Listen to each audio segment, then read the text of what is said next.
it's about building bridges, but above all, it's about the research. And we are going to move into our first research presentation on nearshoring North America, trade security, and the flow of goods. So while we transition, I'd like to ask that Dr. René Cabral Torres, who is a research professor from the Department of Finance and Business Economics at the Tec de Monterrey, to join me here on the stage. And again, I invite you to read through his biography. And our discussant, Dr. Raymond Robertson, who is a senior fellow at the SMU Mission Foods Texas-Mexico Center and director of the Mosbacher Institute for Trade, Economics, and Public Policy. They will join us here and we will hear remarks from them. So everyone, if you could take a moment, apologize again, and offer a warm round of applause for our research presentation.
Muy buenos días. Gracias al Centro Texas México por la invitación a participar y hablar en esta Symposium. Tuve la oportunidad de participar el año pasado presentando algunos de los hallazgos iniciales de esta investigación y lo hice en inglés en Dallas, así es que esta vez lo haré aquí en español. Quisiera también dar crédito a mis coautores, a mis colegas que han estado pues detrás de este proyecto. El doctor André Molik de la Universidad de Texas Rio Grande Valley y mi colega Eduardo Saucedo, que es profesor también de EGADE Business School del Tec de Monterrey. Muy bien, pues voy a empezar con la motivación a esta investigación que emprendimos con el apoyo de SMU y tiene que ver con el comercio, desde luego, el comercio entre México y Estados Unidos, que ha crecido a un ritmo muy acelerado en los últimos años. En esta gráfica, pues bueno, ya se destacó que México se convirtió en el principal socio comercial de Estados Unidos en 2023, pero aquí podemos ver cómo ha evolucionado la trayectoria del comercio y es claro que incluso en términos reales, nuestro comercio se ha duplicado con Estados Unidos en los últimos 20 años, ¿no? Que es un ritmo muy acelerado. Y más aún, otra cosa que podemos ver es que posiblemente estemos enfrentando una especie de cambio estructural a partir de 2020, donde el comercio empieza a crecer más rápido por diferentes factores. De luego hay una caída por la pandemia, pero la pandemia también trajo consigo una consolidación de las cadenas de valor que se juntan con el efecto que tuvo, desde luego, la renegociación del TLC, el incremento en los porcentajes de contenido regional, que sin duda han ayudado al crecimiento tan rápido y acelerado del comercio. Todo ese comercio tiene que cruzar por la frontera norte y ustedes pueden ver aquí en este gráfico los 20 puntos de cruce que hay a lo largo de la frontera entre México y Estados Unidos y pueden ver más o menos los flujos. Ahorita les voy a dar datos porque ahí la tabla a lo mejor no permite ver todo, pero es claro, ¿no?, que 10 de los cruces fronterizos con mercancías están en Texas, ¿sí? Y los restantes pues en California y Arizona, pero a través de Texas cruza el 68.9% de los camiones que van de México hacia Estados Unidos, lo cual es una cifra muy importante. Y entre otros, pues está ahí el cruce de Laredo, que pues como platicaremos en un momento, se ha convertido en el cruce más importante como punto de entrada a los Estados Unidos, desde México, pero en general a través de todo el comercio que realiza Estados Unidos. ¿De dónde vienen estas mercancías? Pues de todos los estados del país, pero sin duda muy fuertemente de los estados fronterizos. El 58.1% de las exportaciones que México realiza a Estados Unidos vienen de los 6 estados de la frontera. Los primeros 3, Coahuila, Chihuahua y Nuevo León, que tienen frontera con Texas, pues captan el 26.2% de esas exportaciones a Estados Unidos. Y es un dato que creo que es relevante para lo que les voy a mostrar a continuación. Y ya nomás para terminar con esto de la motivación, pues cruzan, hace rato se hablaba de los flujos de camiones, la frontera la cruzan en 2024, 7.6 millones de camiones al año, lo cual es una cifra pues estratosférica. Cada minuto cruza la frontera 1.67 millones de dólares en mercancías. Y bueno, ya les platicaba acerca del cruce de Laredo, que se ha convertido en el punto o el puerto de entrada más importante de Estados Unidos, por encima de Los Ángeles, que solía ser el puerto de entrada más relevante. No existe en el mundo, y esto lo señalaba Raymond hace algunos meses en otra presentación, otra relación bilateral más importante que la que hay entre México y Estados Unidos. Ahora bien, hay retos, desde luego, para los cruces fronterizos, para los camiones, el tráfico de mercancías que va de México hacia Estados Unidos, y uno de ellos, pues, es el crimen. Y ya desde hace algunos años, 2011, ahí están estos estudios de Pérez, de la Torre, de Cedillo Campos y de Vidales, que señalaban el incremento en los robos a camiones que hay en las carreteras de México, y que sin duda tienden a tener un efecto negativo sobre la competitividad de las empresas, porque generan pérdidas y generan ineficiencias a lo largo de las cadenas de suministro. Un estudio un poco más reciente de Molik, Saucedo y un servidor analiza el efecto del crimen sobre los cruces de personas y los cruces de vehículos a lo largo de la frontera norte, pero no toca este tema el cruce de mercancías. Y lo que tratamos de hacer en esta investigación es precisamente abordar ese aspecto que hizo falta y que complementa la literatura existente. Si vemos las tasas de crimen a lo largo del país y a lo largo de los estados fronterizos, pues podemos ver aquí muy claramente diferentes líneas de cómo ha ido evolucionando, en este caso, los homicidios, que es una de las variables pues, más socorridas a la hora de hablar de crimen. Y es claro que el crimen a lo largo de los estados fronterizos, la línea roja es superior al promedio nacional y que hay diferencias entre los estados. Sin embargo, para fines de platicar acerca del tráfico de mercancías, bueno, el tema no es tanto los homicidios, sino el robo a camiones. Y si vemos cómo se evolucionan estas tasas a nivel de los municipios fronterizos, de los estados fronterizos y a nivel nacional, lo que observamos es que en realidad son los robos a nivel nacional los que tienen la tasa de incidencia más alta a nivel del país en general, no tanto a nivel de los municipios o de los estados de la frontera.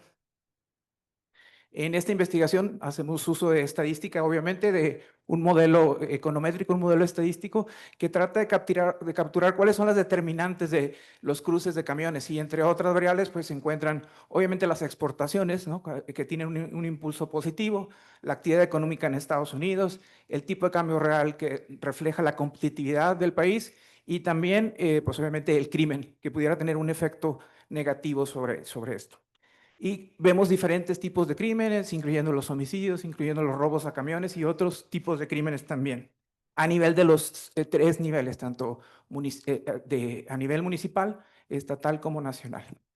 Y hay muchos modelos en el paper, pero creo que sintetiza mucho de lo que son los hallazgos principales, y es que cuando controlamos por los diferentes niveles de crimen a nivel municipal, a nivel estatal o a nivel nacional, es a nivel nacional donde vemos esos efectos que son estadísticamente significativos y que afectan pues el tráfico de mercancías. El resto de las variables de nuestro modelo, exportaciones, índices de producción industrial y el tipo de cambio real, pues muestran los efectos que nosotros habríamos anticipado. Y esta otra gráfica pues muestra un poco el comportamiento del impacto del crimen a través del tiempo. Construimos modelos que se van moviendo a través del tiempo, es decir, empezamos observando los primeros 4 años de la muestra de 2015, 16, 17 y 18, y luego vamos moviendo 6 meses hacia adelante la ventana de tiempo para ver cómo cambia el impacto del crimen sobre el tráfico de mercancías. Y es claro que en los primeros periodos de nuestra muestra no hay un impacto del crimen. Luego empieza a haber un impacto negativo y significativo, cada vez estadísticamente más significativo y de mayor tamaño, que luego alcanza un máximo, que aquí se ve como un mínimo porque son negativos, y después pasa que deja de ser estadísticamente significativo, aunque sigue siendo negativo. Y esto implica que hay cierto margen para mejorar este fenómeno, ¿no? Que es el crimen, y que creo que es un fenómeno que no está ahí siempre, ¿no? Que va cambiando a través del tiempo, es dinámico y que depende mucho, desde luego, de los esfuerzos que se hagan por cuidar la seguridad de las carreteras. Y este no es un mapa de nuestra investigación, pero lo vi hace 3 semanas publicado, y creo que explica mucho de lo que es el resultado que nosotros encontramos. Y es que, como pueden ver, la mayor parte de los robos a mercancías está a lo largo de los 10 estados que se encuentran muy en el centro del país. No son los estados precisamente de la frontera norte los que tengan mayor número de robos de mercancías, sino aquellos que se encuentran, pues ustedes los pueden ver claramente en el mapa, hacia el medio de la República. Y esto es importante porque la manera de que permee esa inversión y estos flujos comerciales hacia el resto del país es en la medida en que tengamos también carreteras seguras y que permitan precisamente el flujo de mercancía para evitar pérdidas en competitividad. Para concluir, solo quisiera decir que si bien el crimen se ha incrementado en diferentes regiones del país, siguen siendo las exportaciones y el tipo de cambio real las variables más relevantes a la hora de hablar de los flujos comerciales que van hacia Estados Unidos a través de nuestras carreteras. Que si bien el crimen a través del robo al autotransporte tiene un impacto, parece tener un impacto negativo sobre el comercio, la verdad es que se mueve y no es siempre estadísticamente significativo todo el tiempo. Es decir, hay momentos en los que el crimen ha dejado de tener ese impacto y luego lo vuelve a tener y luego no lo sabemos, a lo mejor más recientemente pudiera haber incrementado de nuevo y ser otra vez estadísticamente significativo. Por último, pues mencionar que sí, efectivamente son los puertos no son exactamente el crimen a nivel del puerto de entrada o a nivel de los estados de la frontera, sino el crimen que sucede un poquito más abajo, dentro de las carreteras de México, las que aparentemente tienen este impacto pues negativo sobre el comercio. Y esto es lo que tenía preparado. Muchas gracias.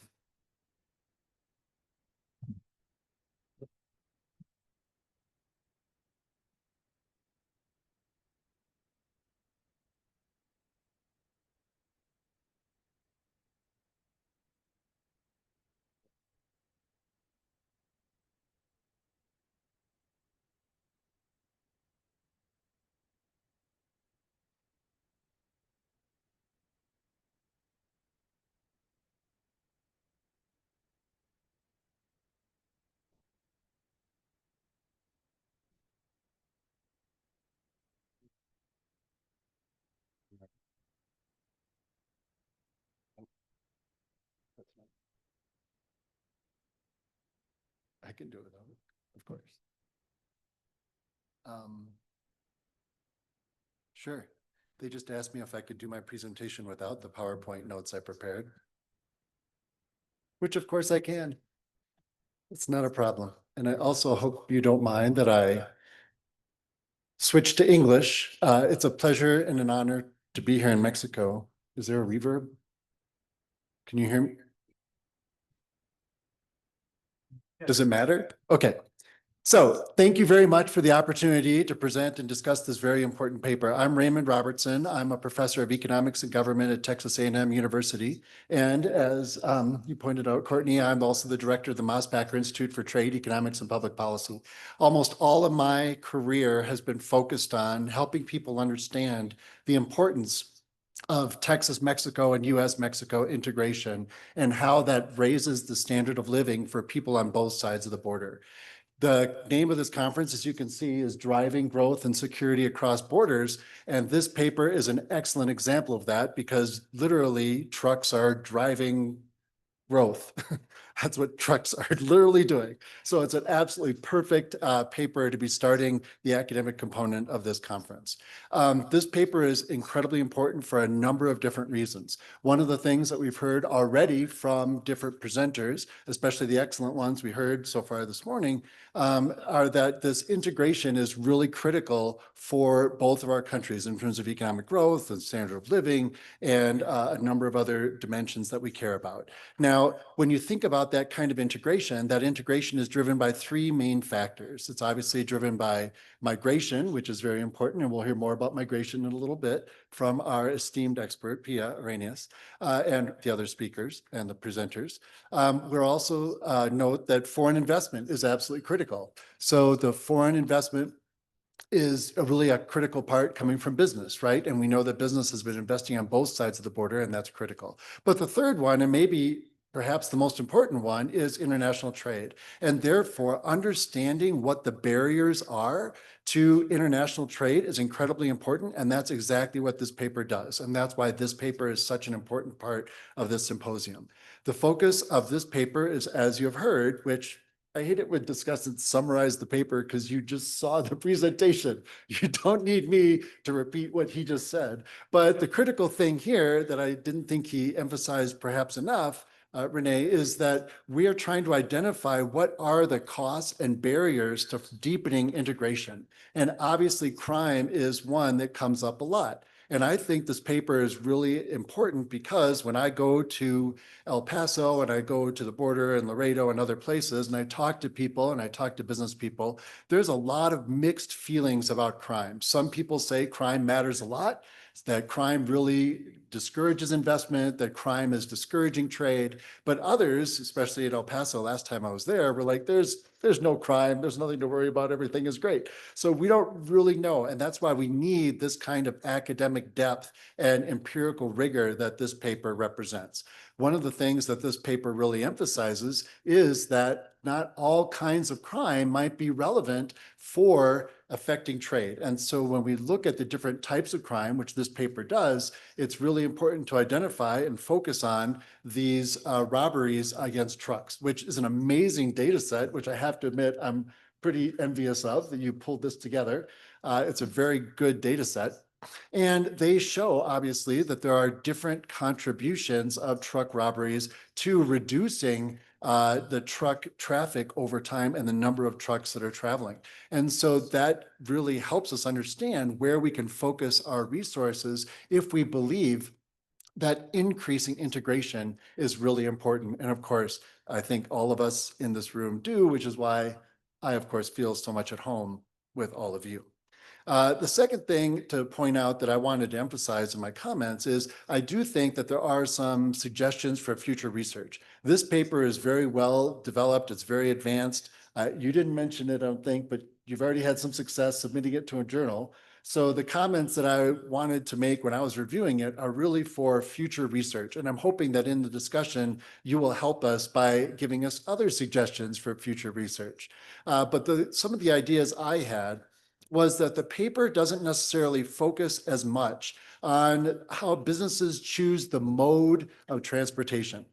So businesses have, when they're exporting from Mexico, you can go obviously by truck, but there's also planes, there's also trains, there's also boats and shipping. You can go through Veracruz, you can go through Lázaro Cárdenas on the other side. There's lots of different ways to move mercancías hasta los Estados Unidos. And merchandise to the United States. And in Mexico. And one of the things the paper doesn't really emphasize is how do businesses choose and how much do these truck robberies in particular raise the cost of that particular mode of transportation, and how can we then focus on maybe developing other sources of modalities, right? Like rail. Mexico's made a lot of investment in rail. Obviously, they're investing in ports, but do we need to do more of that? Do we need to do less of that? How much of a role will crime play in motivating the government to invest more in those areas? That's my first main suggestion, is to focus on the modalities. The second suggestion that I would make for your next paper, perhaps, is that this paper from an economics point of view, from an academic point of view, is also incredibly interesting because the data set looks at changes over time. And you saw this very great graph of how the influence of crime changes over time, but they also have this variation across ports of entry. And he mentions that the effect is larger in the interior, but I still think there's a lot more that could be done to understand the difference between the investments that they're making in El Paso and the difference in the investments they're making in Laredo and other places for security and other types of infrastructure investments to facilitate border crossings. I know that at several universities, we're working at smart infrastructure.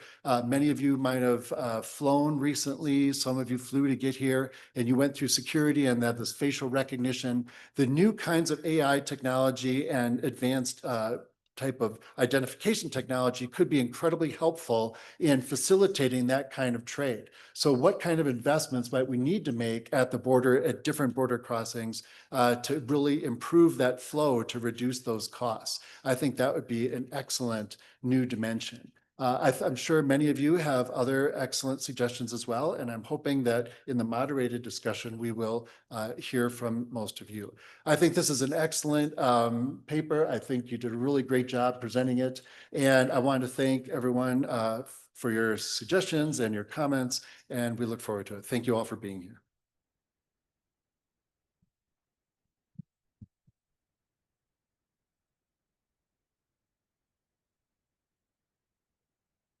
So from what I understand of the structure is that we have some time now for discussion from the audience, unless you want to reply to any of the comments I made, or do you want to jump right into the... Very quickly, thank you for the comments. I think they're a great source of inspiration for future research, and I'll definitely take them into consideration. Pero yo estaba hablando en español, así es que muchas gracias. Eso era. Placer, es un placer, ya sabes. Ok, ya creo que estamos listos para los comentarios de la gente acá que tienen. Empezamos con Pia, ¿no? ¿Quieres?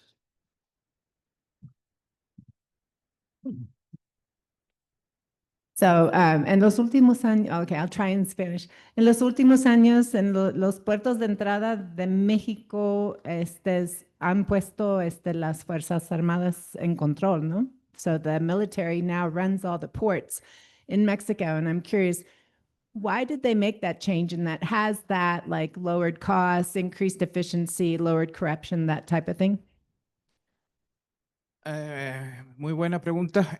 La verdad es que esto seguramente es parte de una concentración. No nada más fueron los puertos de cruce, también los aeropuertos y otros puntos de contacto fronterizo o de puntos de entrada fueron tomados por autoridades federales o por militares.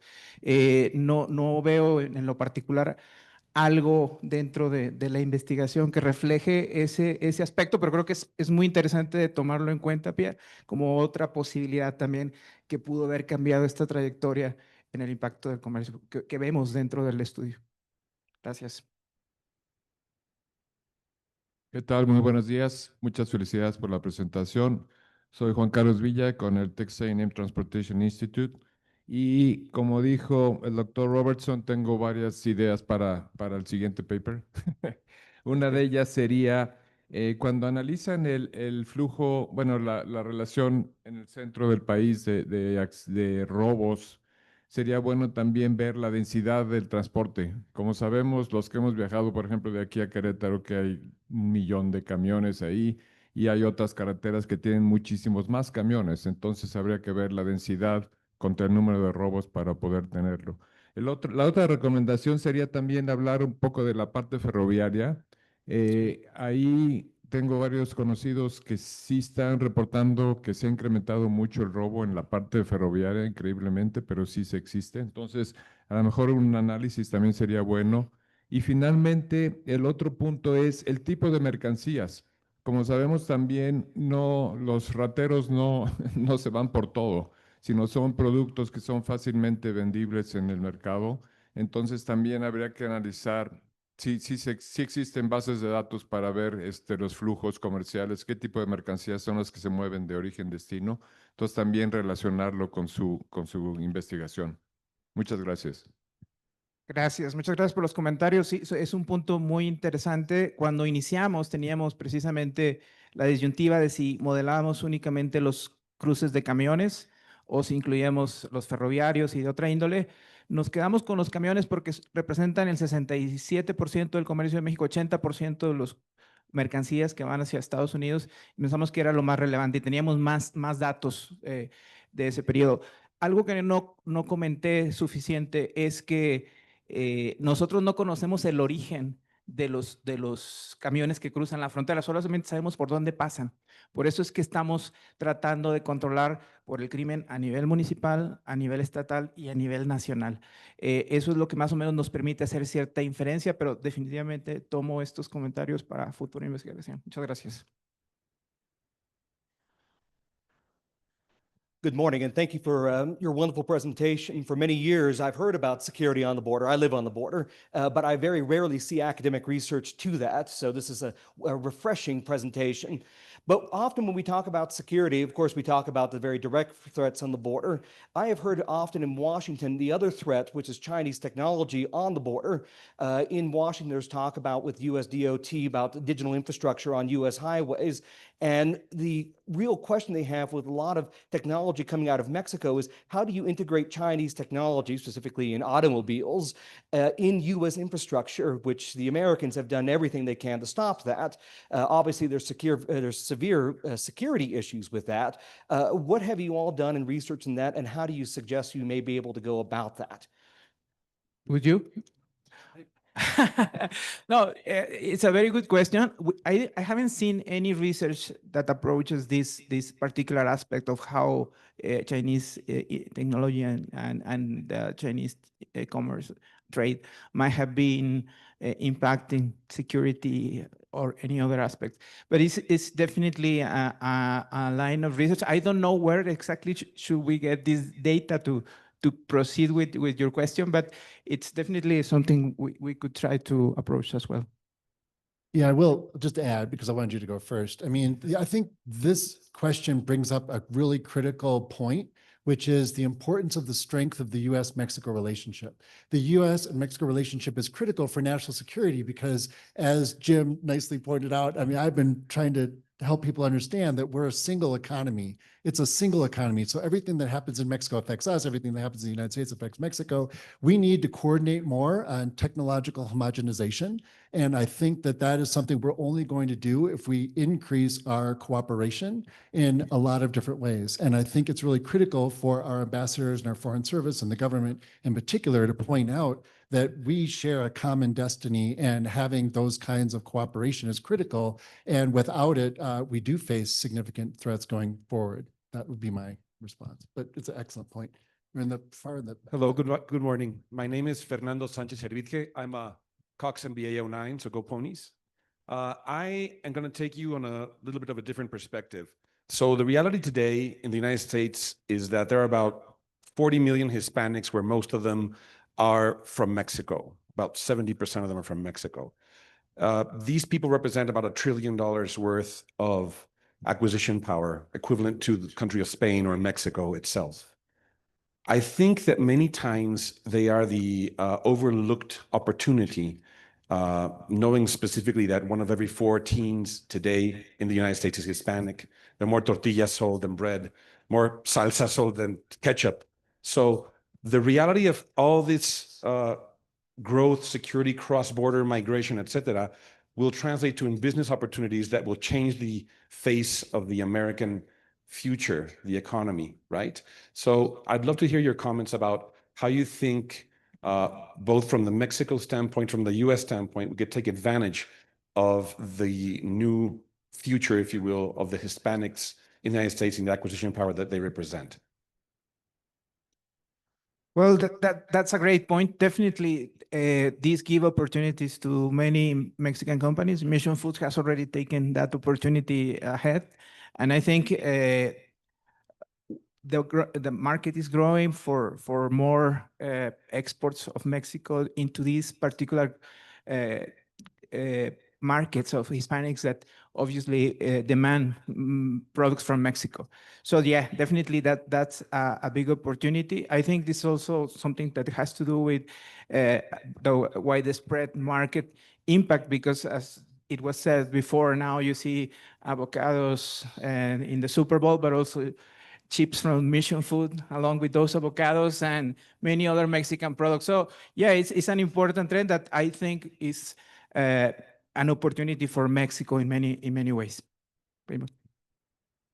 One of the reasons why I think the Texas Mexico Center is so important is because Texas is the leader in exactly the type of phenomenon that you're talking about. I mean, when you look at the population, the history of Texas, the integration there is so evident. And I think that, you know, Texas has maybe some things that it could work on and do better, but there are some things definitely that it should definitely be leading the United States in demonstrating to the rest of the country how that kind of integration is valuable, how it can work, how it can lead to prosperity, how that type of integration and cooperation is going to raise living standards for everyone. And that's one of the things we're trying to do at the Texas Mexico Center, to be honest, is try and bring that message not just to Texans and not just here to Mexico, but we want to expand that to the rest of the country because it's critically needed at this point in time, mainly because of what you were saying, right? The future, the demographics and everything makes this center's work in that area incredibly important. And that's why we want to expand to have a national voice. There was another question right here. I just wanted to ask you a question. I know for a long time, we bring a lot of product from Mexico, and we've been pushing for a unified checkpoint in the border. Do you think that is possible? Why? It seems to me like it's a lot of resistance on this side in Mexico and on doing that. As far as why 2 points? Why we have to go through Mexican checkpoint and then the United States checkpoint when they can be unified together, get the truck in and cooperate and get those trucks moving? I mean, we really need that, and it makes business sense. You know, it's been 10 years we've been trying to do that, you know, and it's not happening. Yeah, I agree with you. Maybe more than 10 years. In fact, all this literature on crossings along the U.S.-Mexican border got a lot of attention after 9/11 because the security concerns in the U.S., of course, became more and more significant. So that waiting times of trucks increasing significantly as well. And that created, of course, problems of competitiveness for Mexican exports.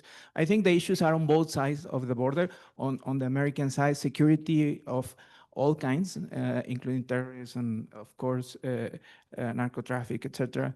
And in our side, of course, we have also issues with weapons, with some certain problems that are relevant, migration, etc., in our society. So it's probably a complex thing, but probably it's something that we have to address in the next conversations for the future of NAFTA, because we need more efficiency in the crossings of these merchandise to the US.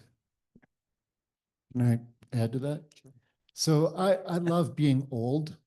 It's been very fun. And one of the things is I look back, way back, and it was 1992 when I was friends with people at C.H. Robinson, and we were in Laredo. And the process they had was the Mexican trucks would take the trucks, they would drop them off, and they have somebody else drive them across the border where they dropped off, and then they're brought up again. And I think now we've made progress since 1992 in streamlining with the new technology, but we have a ways to go. I took my son to Switzerland for a conference, and after the conference, we went to France, and we just walked across the border. There's no checkpoints, there's no gates, there's no anything. You just walk freely across the border. So your vision is possible. having a single checkpoint is a move towards that direction, which is very possible. We just don't have the political will to make it happen. And that's another thing that the Texas Mexico Center is trying to do. It's help people understand why these types of simple solutions are not only possible, but they're necessary for increasing integration and raising standards of living. So that's really what we're trying to help politicians realize, the efficiency of visions of people like you. So thank you very much. Is there another? Here, Jim.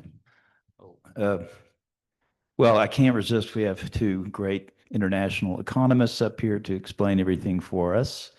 I've been teaching a course on international political economy, and I try to teach my students about transaction costs. So crime is definitely a transaction cost for doing business across the border. Exchange rates, another transaction cost. So I wonder if you could just, as two great economists, if you could walk us through, what are some of those big transaction costs that we need to really focus on in looking at the Texas-Mexico, U.S.-Mexico economy? Would you like to start this time? Never.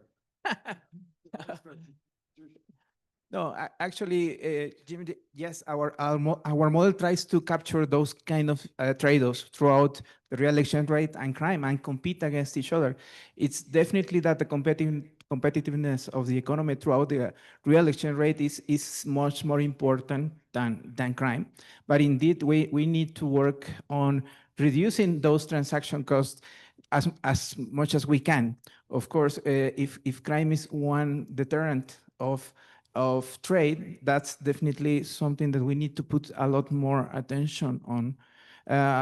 Otherwise, it would be very difficult to gain from, you saw the patterns of crime. How can we take investment and trade towards the south of Mexico if we have this barrier, right, that prevents these flows of trade from growing up in the future? Yeah, I think there's been incredible advances in transportation logistics that also would reduce those transaction costs. Having to check the manifests of the containers and all that, you can seal the containers at the point of production and have them all registered, and then they could just fly across. That's a technology that's already in place, being used in places in Central America. And there's, you mentioned exchange rates is another one. And also, obviously just having those x-rays. I mean, when I was in Laredo, they run the trucks through these giant x-ray machines, but you can't do that for 17,000 trucks with current technology, right? So just having that sort of verification technology in place would really reduce those transaction costs a lot. So there's lots of things we could do. Hi, René. Thank you for that wonderful presentation. I learned a lot listening in the short 10 minutes that you presented. My name is Francisco Pedraza, and I'm a professor at Arizona State University. And one of the things that really resonated with me was your response to a couple of questions regarding data and some of the real limitations that we face as social scientists trying to answer these complex questions. If you could convene a table where you could design a data set that included some of the factors and key pieces of information that would help you to really extend this project and get real traction on some of the things that are of interest, not just to social scientists, but practitioners and obviously business interests. Who would you convene at that table? Who would you want to help thread or wrangle together data that perhaps does exist, for instance, on the point of origin for many of these trucks? And how much do you think it would cost to convene such a collaboration? Thank you. Yes, that information surely exists. And what we would need to put in, who would need in the table, of course, is the Bureau of Transportation and Statistics on the US side, because they have information. Actually, our main source of information for truck crossings is the Bureau of Transportation and Statistics. And obviously also Mexican authorities, the Secretaría de Economía, that they surely can make the match between the flows of trucks. That what we would need really is the origin of that freight, so we could control better for where is exactly impacting, whether this, I mean, we can see here robberies, but we don't know exactly who these robberies are after that, right?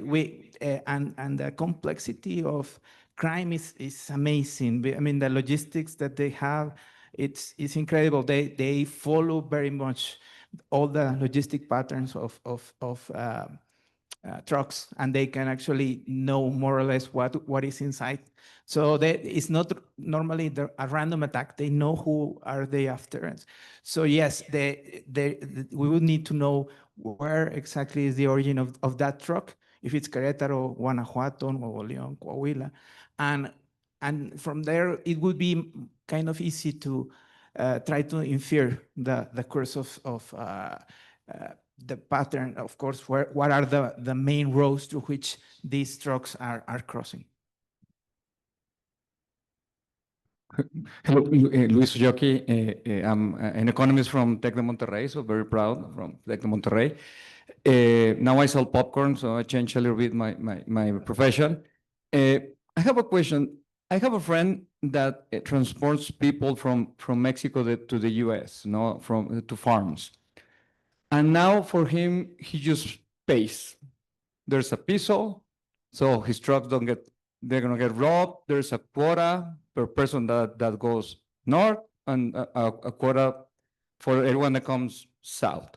In terms of your study, how much do you think it could affect that maybe robberies are reduced, because now it's part of the transaction cost of, okay, you need to pay for security, and that will help your truck get over there, and then there will be no robberies. However, it's now another barrier in terms of commerce, because that's part of what we see, and we don't talk, but everybody knows that is happening in Mexico, across the whole country. Yeah, it's terrible, but it's true. I think that many economic activities have discounted the cost of crime and added to their cost structure, which makes, of course, companies like your friends and others less efficient, right? So in a way, what happens is that these piso and extortions act as a sort of tax on companies, right? Which shouldn't be there. And we have to make the case for that to be prevented. Otherwise, we will lose competitiveness. Absolutely.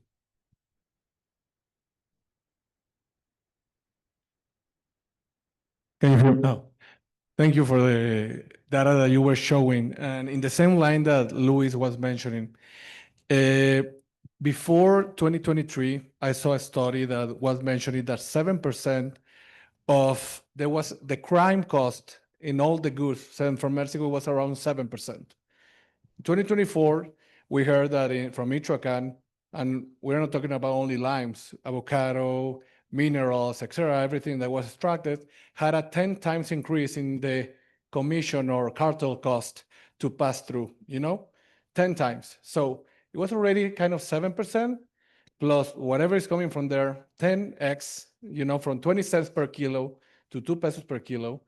So here, and in the same line, like, I think that what we're seeing here with the truck robbery is less than maybe 25% of the real cost, What we're mentioning here, that quotas, that are arrangements, or that extra security is maybe 3-4 times what we're showing here. So my point here is, and maybe the suggestion for the next paper is, we will be much better, like not that like the Fed that PIA does with everyone, like trying to control the inflation with rates, but fighting crime. We have 3 times the inflation there if we fight it correctly and together. So I don't know what's your point of view on that.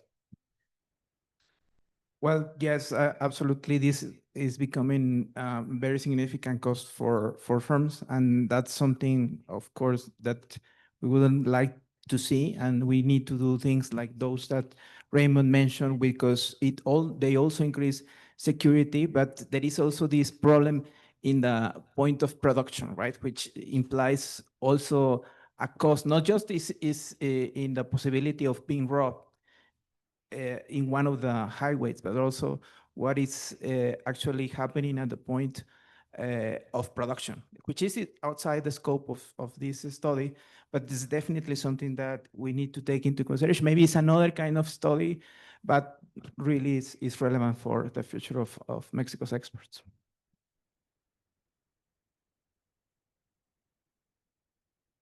Thank you.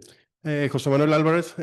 I used to work in Mercado Libre a couple of years ago, and I remember that Mercado Libre made a huge investment in San Antonio, Texas, about making the first fulfillment of Mercado Libre in San Antonio. And I remember that the first concern about the investment was the security in the cross borders. About your investigation, thank you. That's a great investigation. And only for the next of the continue of your investigation, I only make a recommendation, make a deep dive in the volume in the cross borders, because you mentioned 3%, 2% in the cross border consider versus the whole country. But when the 50 or 20% of the volume of one company start to matter, Robert, start to matter, start to concern for that company. And another recommendation, maybe you can join with me later. I can give you the contacts of Mercado Libre to get all the information about the starting point of the goods, all the technology and all the situations. Thank you. Excellent. That would be very useful for carrying out future research, definitely, which is what you were mentioning, Pedro, too. Of course, we can meet after the conference, sure.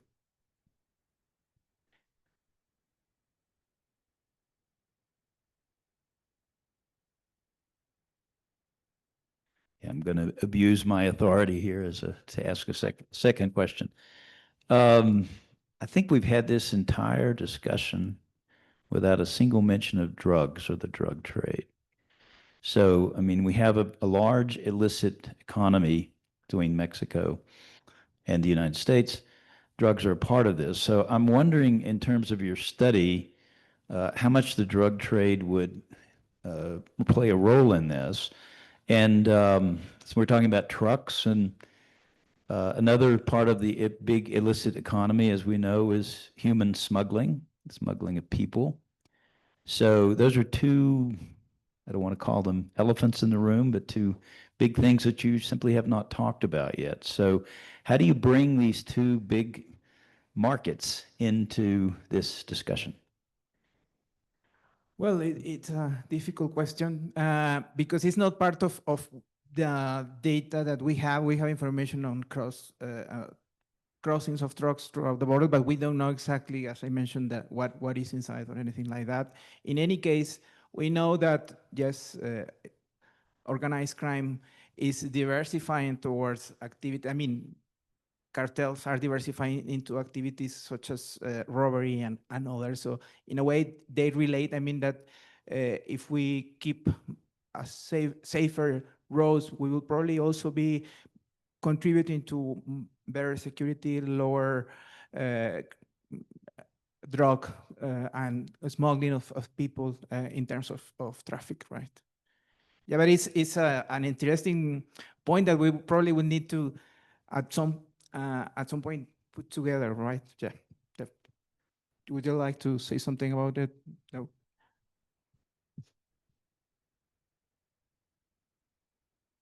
Is there another question? Oh, over here.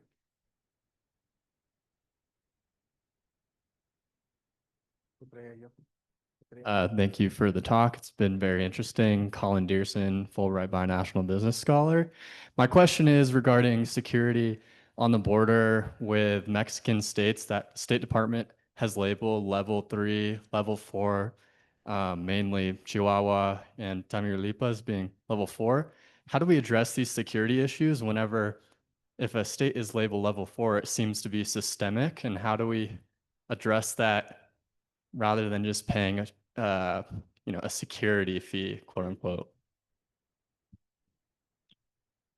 Well, what we saw in one of those figures is the different patterns of crime along the border. And yes, Chihuahua is one of the highest states in terms of this index. It seems there is a pattern towards higher levels of crime in the northwest of Mexico than on the northeast. But there is also this different impact. We don't see that, at least in terms of road trucks, we don't see that that seems to be a problem along the border states. But yes, there are other issues that probably escape this research that need to be addressed in terms of security also at the point of crossing closer to the border or at the border states. Yeah.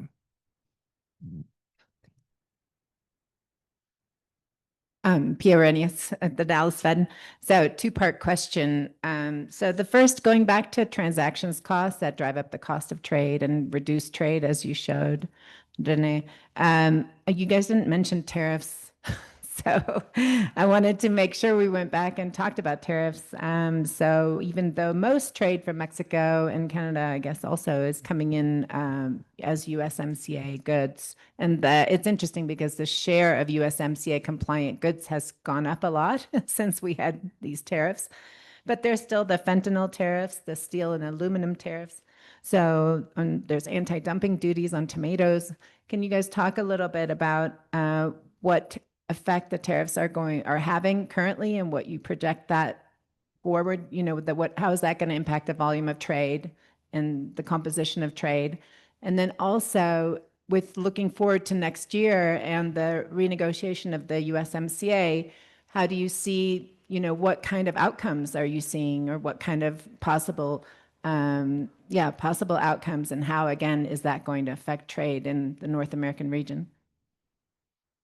Yeah, can I start? I know you know more than me about this, but if we go to recent data, we will see that actually trade in the first 7 months of this year in exports of Mexico to the United States have increased about 6%. So it hasn't, tariffs have not apparently affected the trade of Mexico. In fact, the surplus between Mexico and the U.S. has increased during, even though there has been an increase also in imports, the total trade surplus has increased in the last few months, at least in the first 7 months of this year. So we haven't seen this impact of tariffs to be materialized in the relationship between Mexico and the U.S. And I think that's part of this important integration that we have, that even if there are tariffs to aluminum, to steel and so on, they haven't really affected just yet the patterns of trade between Mexico and the US, but it would be very important, of course, to revisit this in terms of the future revision of NAFTA. Hopefully it's going to be a revision and not a renegotiation, which is key for both countries, I think, not to extend too much this renegotiation process and try to do it as agile as possible, right?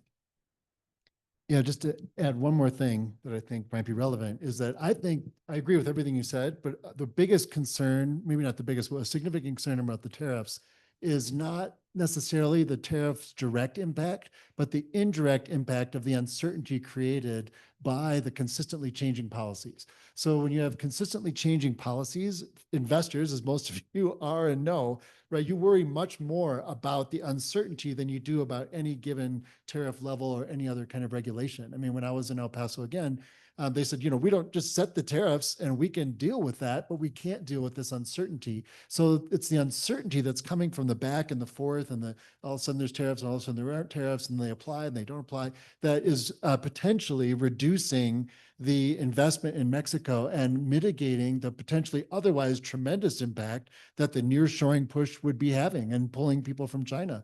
We expected much more investment in Mexico because of the pulling out of China. But people are saying it's the uncertainty because of these tariff policies that are really holding that back. And I think that's a big problem.